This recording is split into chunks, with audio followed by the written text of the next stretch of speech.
علامه بکر ابوزید رحمت الله علیه یک کتاب دارن به نام تعالم. اونجا درباره علمدارهایی که پر علم نگرفتند و مسئله های علمی به تثبت سخن میکنند. بعد از آن اونجا یک سخنی آوردن در ابتدای کتاب که العلم نقطه کثرها الجاهلون. علم یک نقطه از سخن حضرت علی هست نقل کردن. علم یک نقطه هست جاهل ها زیاد کردن.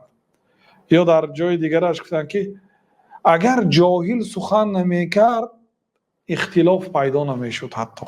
چون که یک جاهل مسئله رو پر نآموخته یک طرفی مسئله دانسته و گپ زده است و گپی او دیگه در کتاب ها قید شد، نوشته شد یا در نوارها پهن شد، از سبب آنکه صحبت سخنش تحقیق نکرده گفت یک گپی اضافگی پیدا شد. هم گفتن که اگر جاهلا سخن نمیکرد اختلاف نمیشد.